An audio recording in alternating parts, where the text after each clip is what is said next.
Buonasera, benvenuti a questa edizione del nostro telegiornale. Vediamo insieme i principali titoli. Monsignor Renna parla ai fedeli nel primo messaggio scritto dopo l'infarto che lo ha colpito 5 giorni fa. Pieno di gratitudine, offro questi miei giorni di forzato riposo per la Chiesa di Catania e per la pace nel mondo. E intanto i catanesi riabbracciano Sant'Agata, entrano nel vivo le celebrazioni estive, esposto il velo in cattedrale. Domani la processione che sarà trasmessa in diretta su Telecolor.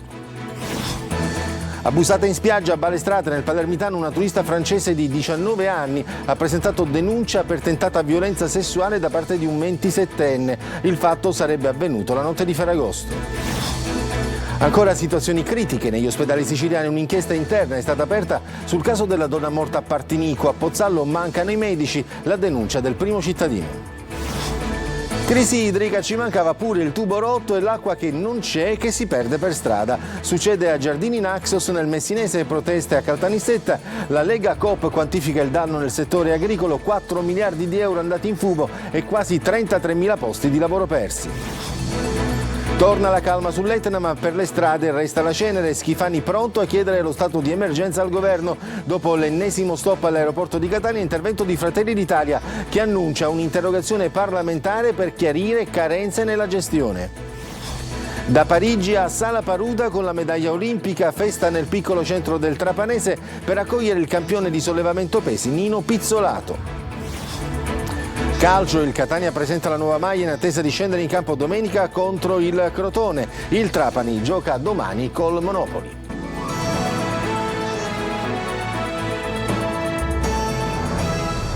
Pieno di gratitudine, si dice così l'arcivescovo di Catania Luigi Renna nel primo messaggio scritto inviato ai fedeli dopo l'infarto che lo ha colpito 5 giorni fa e il conseguente intervento al cuore. Offro questi miei giorni di forzato riposo per la Chiesa e per la pace nel mondo. Giusy Lazzara. Nel suo stile diretto e profondo, l'arcivescovo di Catania, Monsignor Luigi Renna, affida i suoi primi pensieri dopo l'operazione per l'infarto al miocardio a chi soffre per la malattia. Dal letto della clinica Morgagni, ora in convalescenza, in un messaggio scrive: «In questi giorni il Signore mi ha fatto scoprire un mondo di persone, i malati, che seppur solo apparentemente invisibili, si sentono parte di una comunità ecclesiale e civile. Ma non poteva mancare un accorato pensiero alle celebrazioni agatine. Alla vigilia della festa estiva di Sant'Agata offro questi miei giorni di forzato riposo per la Chiesa di Catania, per la pace nel mondo». A quasi una settimana dall'intervento cardiaco, Monsignor Renna ringrazia anche chi lo ha soccorso e curato, chi gli è stato vicino con preghiere e messaggi. Esprime gratitudine poiché in questi giorni di degenza ospedaliera e di isolamento ha sentito la vicinanza del Signore e l'affetto della comunità ecclesiale e civile. Un accenno poi alla Chiesa catanese. Grazie alla corresponsabilità che si è messa in moto in diocesi, dice ancora Monsignor Renna, ho potuto esprimere anche che la vita ecclesiale non ha subito traumi. E intanto Catania riabbraccia Sant'Agata, entrano nel vivo le celebrazioni estive. Stamattina esposto il velo in cattedrale, domani il clou dei festeggiamenti con la processione che sarà trasmessa in diretta su Telecolor. Tonino De Mana. Catania riabbraccia la sua patrona, entra nel vivo la festa di Sant'Agata d'estate con le celebrazioni dell'898esimo anniversario della traslazione delle reliquie della martire catanese. Già in mattinata, a partire dalle 7:30, esposto il velo di Sant'Agata, a cui sono attribuiti tanti miracoli, uno di questi l'aver fermato la lava durante una delle eruzioni dell'Etna. Ma l'evento clou è in programma domani, giorno in cui ricorre l'anniversario del ritorno in patria delle reliquie di Agata da Costantinopoli. Alle 8 il busto reliquiario sarà esposto in cattedrale. A partire dalle 7:50 Telecolor trasmetterà in diretta l'apertura del sacello e l'esposizione del busto. Durante il giorno i fedeli potranno assistere alle diverse celebrazioni eucaristiche, confessarsi e baciare le reliquie. Alle 19 è prevista la messa solenne che sarà trasmessa su Telecolor, diretta a partire dalle 18:50. A presiederla, al posto dell'arcivescovo Renna, convalescente al Centro Cuore Morgagni di Pedara, sarà il vicario generale dell'arcidiocesi, padre Vincenzo Branchina. Dopo la Santa Messa seguirà la processione attorno alla cattedrale per poi rientrare e darsi appuntamento a febbraio per un nuovo e suggestivo incontro tra Agata e la sua gente. E voltiamo pagina. Balestrate nel Palermitano, una turista francese di 19 anni ha presentato denuncia per tentata violenza sessuale. In spiaggia la notte di Ferragosto un giovane avrebbe tentato di abusare di lei. La vittima è riuscita a fuggire. Notte di Ferragosto da incubo per una turista 19enne francese in spiaggia con gli amici a Balestrate nel Palermitano, che ha denunciato ai carabinieri di aver subito molestie sessuali. È stata la stessa 19enne a raccontare quanto accaduto. Nel corso della serata avrebbe conosciuto un giovane 27enne che si è unito alla compagnia di amici palermitani attorno al falò. Una lunga notte di festa fino a quando i due giovani si sarebbero appartati in un tratto di spiaggia isolato e sarebbero rimasti a parlare. D'un tratto però il 27enne l'avrebbe aggredita e molestata. La francese a quel punto avrebbe urlato e, visibilmente scossa, sarebbe riuscita a fuggire e a richiamare l'attenzione degli amici. La ragazza, che si trovava in Sicilia per le vacanze, ha indicato ai carabinieri di Partinico l'identità dell'aggressore. Il giovane così è stato rintracciato, portato in caserma e interrogato per diverse ore. Al momento non ci sono provvedimenti nei suoi confronti. I militari hanno ascoltato anche gli amici della stessa comitiva della giovane vittima per ricostruire quello che era accaduto. A soccorrere la turista francese i sanitari del 118 che l'hanno accompagnata in ospedale. I medici del civico di Partinico hanno sottoposto ai controlli la 19enne per verificare le condizioni e hanno poi informato gli investigatori. E rimaniamo a Palermo, dove un ghanese di 46 anni è stato trovato morto in casa nel quartiere di Ballarò. Sono intervenuti i vigili del fuoco che hanno aperto l'abitazione ai sanitari del 118. Le indagini sono condotte dai carabinieri, ma non ci sarebbero segnali di violenza. È stata comunque disposta l'autopsia. E un'inchiesta interna dell'ASP, sempre di Palermo, è stata aperta sul caso della donna morta all'ospedale di Partinico. Il marito ha presentato una denuncia ai carabinieri. Ci dice tutto Manlio Viola. Una inchiesta interna sulle procedure seguite in ospedale a Partinico e sulle cure praticate ad una donna di 66 anni morta in circostanze che secondo la famiglia devono essere chiarite. L'ha annunciata l'ASP di Palermo. L'azienda sanitaria provinciale comunica l'avvio di accertamenti sul decesso al pronto soccorso dell'ospedale di Partinico di una paziente affetta da una gravissima patologia, si legge in una nota ufficiale, per la quale era stata ricoverata nelle settimane immediatamente precedenti in altre strutture. E poi conferma che, dopo la denuncia del coniuge, è stato disposto il sequestro della salma. A presentare denuncia ai carabinieri per la morte della moglie di 66 anni era stato il marito, un uomo di 69. La donna era una malata oncologica, ma secondo la denuncia il decesso sarebbe avvenuto per un errore commesso dai medici. Adesso anche l'azienda sanitaria vuole vederci chiaro ed ha avviato un'indagine conoscitiva per valutare eventuali profili di responsabilità. Nei giorni scorsi un'altra inchiesta era stata aperta invece dalla procura di Patti nel Messinese su un altro presunto caso di malasanità, ovvero la morte di un'altra donna, in quel caso di 62 anni, che secondo la denuncia presentata anche in quel caso dal marito sarebbe deceduta dopo essere stata dimessa dall'ospedale a causa di un blocco intestinale scambiato per indigestione. E ancora nel capoluogo un bimbo di 10 mesi è stato ricoverato in ospedale forse per avere ingerito hashish. Il bambino aveva trascorso la nottata di Ferragosto insieme con i genitori poco più che ventenni. Il sospetto è che il piccolo abbia ingerito senza rendersi conto un pezzo di hashish o della marijuana trovati in giro. A Pozzallo, nel siracusano, mancano i medici. La denuncia è del primo cittadino Roberto Ammatuna. Decine di turisti nella giornata di oggi, dice il sindaco, si sono presentati anche per banali patologie o per una semplice prescrizione. Al PTE, alla Guardia Medica, non era presente nemmeno l'ombra di un medico. Molti di loro non sapevano a chi rivolgersi e sono stati costretti a recarsi al pronto soccorso di Modica, intasandolo ulteriormente. Questa è una sanità da terzo mondo, ha concluso il sindaco, che ha puntato il dito contro gli amministratori dell'azienda sanitaria provinciale.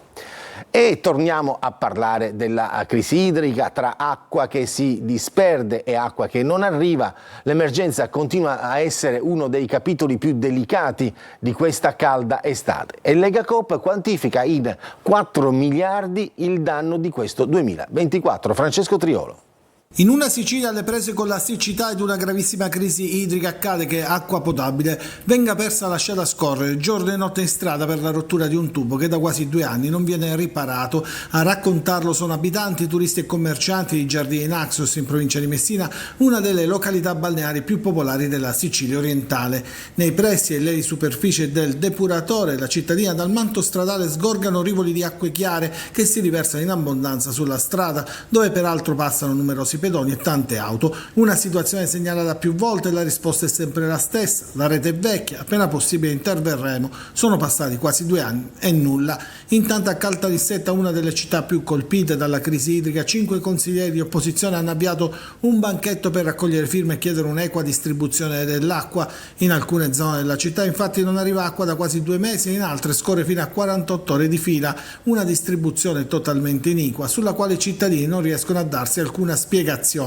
In poche ore, tra quelle online e quelle al banchetto, sono state raccolte circa 400 firme e la crisi idrica preoccupa soprattutto gli operatori del settore agricolo. Legacoop Agroalimentare calcola in 4 miliardi di euro andati in fumo nelle regioni del sud e quasi 33.000 posti di lavoro persi solo nel primo trimestre del 2024. In Sicilia allevatori e agricoltori sono allo stremo delle forze e devono fare i conti con una crisi strutturale che rischia di far collassare un comparto che un tempo era trainante per l'intera isola, ma che oggi registra il 70% di perdite nella produzione cerealicola e oltre il 45% nelle coltivazioni arboree. E un incendio è divampato nell'isola ecologica di Montemaggiore Belsito, nel Palermitano. Le fiamme hanno avvolto diversi metri cubi di spazzatura e hanno minacciato alcuni mezzi. Sono intervenuti i vigili del fuoco che hanno impiegato diverse ore per spegnere le fiamme. Diversi ettari di terreno sono andati a fuoco nel pomeriggio nelle campagne di Sciacca, nell'Agrigentino, in un incendio che si è sviluppato al confine con la contrada Salinella, dove si trova la locale discarica. Le fiamme, molto probabilmente di origine dolose, sono state alimentate dal vento estendendosi in una vasta zona. È stato chiaramente tempestivo l'intervento dei vigili del fuoco. E ci spostiamo a Catania, dove la cenere vulcanica ancora protagonista. Dopo il 5° episodio in brevissimo tempo, il governatore Schifani si dice pronto a chiedere lo stato di emergenza a Roma. Intanto nella città le strade sono ancora coperte, riaperto l'aeroporto, ma Fratelli d'Italia annuncia un'interrogazione parlamentare per chiarire carenze nella gestione. Tonino De Mana. Dopo l'ennesimo scherzetto dell'Etna che ha riversato altre tonnellate di cenere lavica, è ripresa a pieno regime la raccolta per liberare le strade dalla sabbia nera, come l'umore di gran parte dei catanesi costretti a vivere con l'emergenza. Si chiede a gran voce lo stato di calamità naturale. La spruzzata nera di Ferragosto ha paralizzato l'aeroporto Fontanarossa, riaperto solo ieri alle 18 e ora operativo seppur con qualche disagio. Sulla vicenda è intervenuto il vice capogruppo di Fratelli d'Italia alla Camera, Manlio Messina. La questione della cenere dell'Etna non dovrebbe essere considerata un'emergenza ma una normalità e come tale va trattata. Nei prossimi giorni, ha detto, interrogherò il ministro delle infrastrutture, l'ENAV e l'ENAC per capire se ci siano carenze nella gestione dello scalo. Parvenza di normalità invece nel centro storico, già ripulito ieri, specie in piazza Duomo in via Etnea, e spazzatrici in azione dalle 4 alle 10 del mattino. Il video che vedete documenta le operazioni di pulizia in piazza Santa Maria di Gesù. Operativi centri di raccolta allestiti a Picanello, aperto da lunedì a sabato dalle 9 alle 13, e davanti all'istituto Carlo Gemellaro di Corso Indipendenza dalle 10 alle 17 tutti i giorni, esclusa la domenica. Gema, come deciso in sinergia con il sindaco Tarantino e la direzione ecologia del comune, avvierà anche la raccolta porta a porta dei sacchetti di cenere nelle giornate di mercoledì 21 e 28 agosto, 4 e 11 settembre. Dal 18 al 24 agosto invece è stato predisposto un piano straordinario di spazzamento in centro. La raccomandazione è di rispettare i divieti di sosta per consentire la corretta e completa pulizia delle strade. Adesso c'è la pubblicità, poi torniamo per parlare di cucina siciliana, ma anche di Nino Pizzolato, medaglia di bronzo a Parigi, tornato nella sua sala paruta.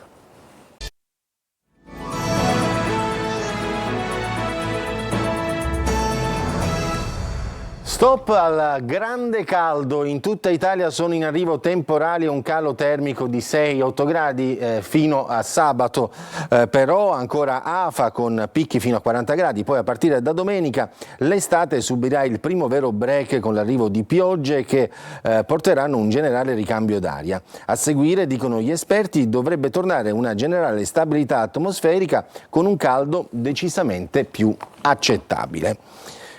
E parliamo di cucina siciliana, che è sempre una grande attrazione per i turisti. A Catania, in cima alle preferenze dei visitatori, c'è sempre lei, la pasta alla norma. Ma c'è chi più arditamente prende la cipollina accompagnata con un cappuccino. Simona Mazzone. Caponata, arancini, cannoli siciliani e la granita con brioche rigorosamente col tuppo. Ogni turista che arriva a Catania tra gli appunti di viaggio tiene la lista delle specialità tipiche da assaporare e sul podio resta sempre lei, la regina dei primi, la pasta alla norma. Vivo a Monza dal 62. E lei quando viene a Catania il primo piatto tipico che assaggia qual è?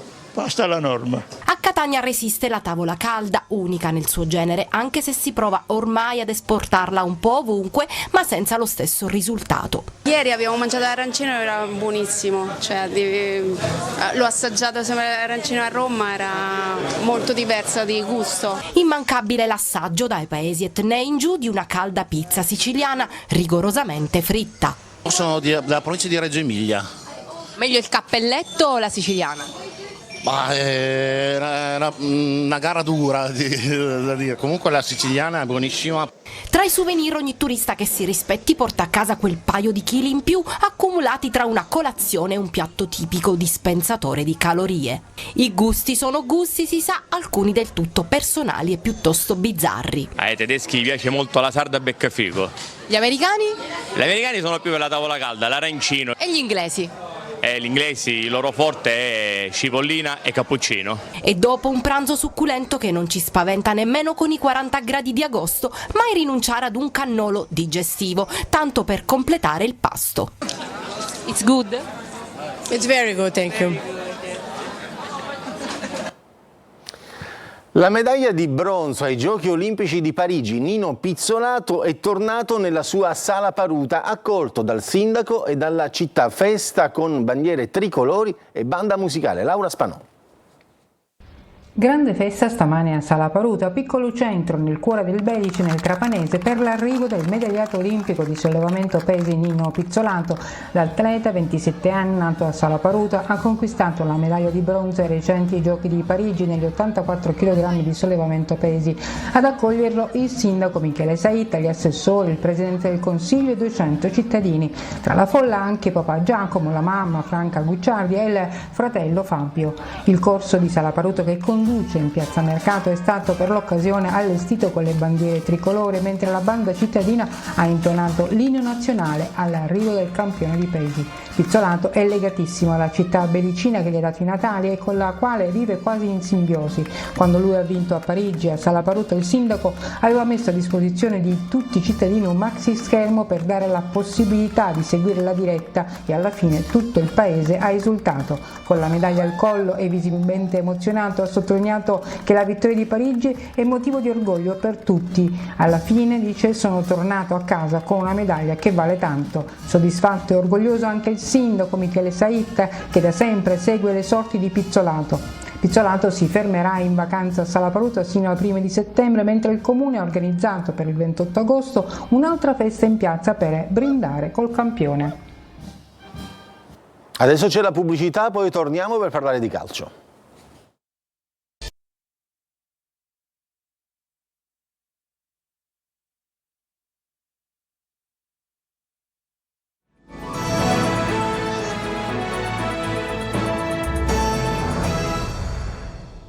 Inizia stasera il campionato di Serie B, esordio per il Palermo che sfiderà il Brescia in trasferta. Marco Gullà. Pronti, partenza via, inizia stasera il campionato di Serie B. A dare il via alle danze saranno Brescia e Palermo nell'anticipo del Rigamonti delle 20:30. Una sfida bella e suggestiva, con i rosanero che etichettati come favoriti per la vittoria finale del torneo non possono ovviamente iniziare con il freno a mano tirato. Serve una sgommata per dare già un segnale chiaro alle dirette concorrenti, ma stasera sarà tutt'altro che facile. Sarà proprio la prima del campionato per noi e la prima proprio della Serie B, quindi doppiamente emozionante per certi aspetti, non ulteriormente responsabilizzati, ma è la prima, ce ne saranno altre 37 dopo, però va affrontata col giusto piglio perché affrontiamo una squadra già molto organizzata. Dionissi dovrebbe riproporre lo stesso 11 che ha battuto il Parma. Gomis si terrà stretti i pali ancora per un po' dopo il rigore parato a Mann. Diakité e Lund saranno gli esterni bassi, la coppia centrale sarà nuovamente Nedelciaro Nicolau. Non c'è Lucioni infortunato. In avanti tridente confermato con Insigne, Brunori e Di Francesco. A centrocampo Blen, Gomez e Ranocchia. Brescia che punta su Galazzi e Borrelli. Fischio d'inizio alle 20:30. Il Catania presenta la nuova maglia per la stagione 24-25, domenica esordio casalingo in Coppa Italia ADC contro il Crotone, attesa anche per il Trapani che gioca col Monopoli. Marco Carli. Le nuove maglie del Catania, nuovo kit, stessa passione e poi l'altro slogan, i dettagli fanno la differenza, così si legge sui social del club, dettagli che serviranno, anzi saranno decisivi per la fase determinante del mercato e già a partire da domenica con il Crotone per la prima di Coppa Italia DC, la coppa detenuta dai rossazzurri il cui simbolo tricolore campeggia sulle divise indossate da ragazze della femminile e ragazzi dell'Under 19. Nella prima maglia tra le strisce rosse e azzurre righe nere richiamano l'essenza lavica che torna prepotente nella terza, rigorosamente total black. Tornando al campo, quello col Crotone, l'esordio davanti al proprio pubblico dei rossazzurri, il pubblico che come sempre fa notare il proprio sostegno anche per la vendita dei biglietti, 6.000 staccati nella mattinata di venerdì. Curiosità dunque attorno ai nuovi arrivi in casa Catania che scenderanno in campo per la prima volta, visto che non sono stati schierati nella partita con la Carrarese per i motivi arcinoti. Faggiano intento a sfoltire, novità in tal senso a stretto giro, così come a modellare la squadra con i nuovi arrivi. Montalto è un nome dato molto vicino per l'attacco in cui si parla anche di Gomez, altro nome caldo, Merolo Finotto, De Rossi a centrocampo è un altro obiettivo. L'attesa è tanta anche a Trapani, una ventina di acquisti per una società che non nasconde le proprie ambizioni, giocatori come Lescano, Canutè e Seculin scaldano la piazza e c'è tanta voglia di vederli all'opera. Sabato contro il Monopoli al Provinciale la prima opportunità per la squadra di Torrisi per esibirsi davanti al proprio pubblico. Coppa Italia anche per i Granata che hanno giocato pure il primo turno in cui hanno eliminato la Cavese. Dal mercato arriveranno altri 3 colpi, 2 in difesa, un esterno e un centrale e un'ala offensiva. È tutto per questa edizione del nostro telegiornale, grazie per averci seguito, buon proseguimento di serata.